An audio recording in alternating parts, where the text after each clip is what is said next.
只因個人的偏執便報復社會，將5個無辜的人接連槍殺。今天我們一起來看丹佛連環槍擊案。2021年12月27日，美國科羅拉多州丹佛市的聖誕餘溫尚未散盡，當地警方的電台突然被此起彼伏的尖叫與求救聲淹沒，多個地點接連爆發慘烈槍擊案，無差別襲擊的陰影籠罩全城，多名民眾喪生。混亂中，女警官阿什利敏銳捕捉到案件關聯，最終與兇手狹路相逢，終結了這場血腥浩劫。這起慘案的制造者是57歲的琳達·麥克拉。1974年，琳達出生於軍人家庭，童年隨父親在海外度過。回國後，因家庭頻繁搬遷，求學時光輾轉於多個州的學校，性格逐漸變得孤僻。19歲高中畢業，步入社會後，他熱衷搖滾樂、戶外運動與重型摩托車，卻在一次車禍中頸部嚴重受傷。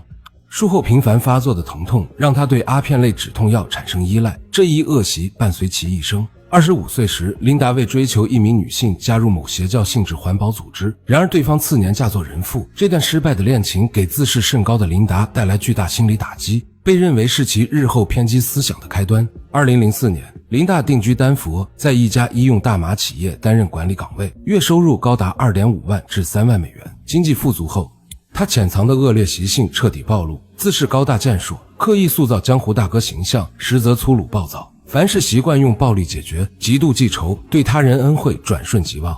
卻會因小事記恨終生，導致身邊幾乎無友，多為仇人。更極端的是琳達的厭女情節，她公開宣稱女性缺乏理性，不應擁有話語權，對性別平等社會充滿怨氣。諷刺的是，他人生多次低谷，均依賴女友收容接濟，卻在境況好轉後對伴侶實施摧殘虐待，從未有過長久關係。2012年至2016年間，警方因打架鬥毆、家庭暴力等事由11次調查琳達，其危險傾向早已顯現。2013年，琳達因與同事爭執時持械威脅被開除，失去高薪工作後，她拿出全部積蓄與紋身藝術家傑瑞米合夥開紋身店。毫無行業經驗的他執意插手經營，性別歧視言論斷絕了女性顧客與僱員來源，敏感記仇的性格又引發男性員工不滿，店鋪僅1年半便倒閉。琳達將失敗歸咎於傑瑞米，而後續該店面被他人接手後生意紅火，更讓他堅信自己遭人陷害。傑瑞米與新店主被列入其仇家名單頂端，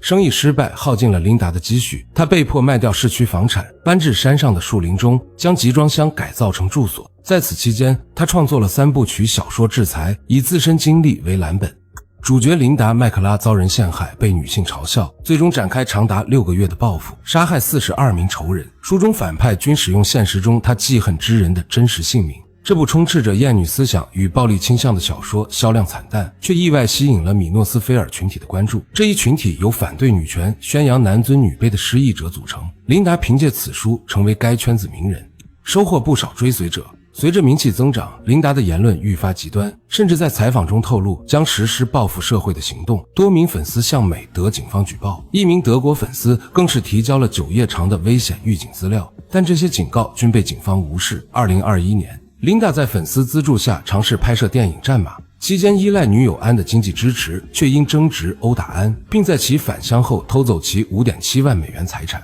安報警後，警方以經濟糾紛為由未予重視，而此時的琳達因止痛藥依賴加劇，正瘋狂向熟人騙錢、偷錢滿足毒癮。2021年12月27日，琳達決定按照小說情節執行復仇計劃。下午5點25分，她駕駛偷來的貨車闖入搜揣部紋身店，槍擊店主雷傻，員工吉米重傷幸存。隨後趕往合夥人傑瑞米家，偽裝送貨被識破後持鐵錘砸門。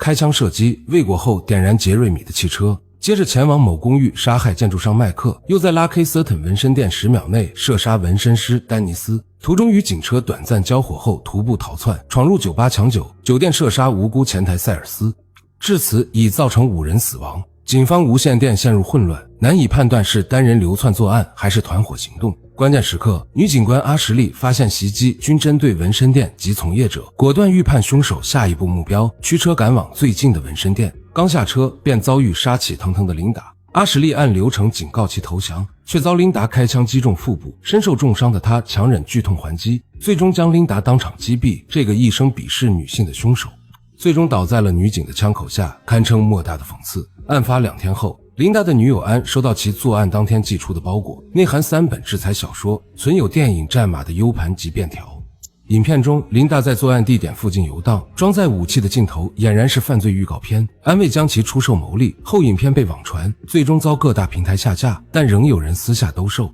更令人不安的是，琳達死後竟被米諾斯菲尔群體奉为圣人，其小說被吹捧為必讀經典，極端思想的蔓延讓人們擔憂新的悲劇正在醞釀。女警阿什利雖一度右腿癱瘓，但經艱苦復健後完全康復。這場由個人偏執、仇恨與社會忽視共同釀成的慘案，留下5條無辜生命的逝去與無盡的反思，也讓人們看清極端思想對社會的潛在威脅。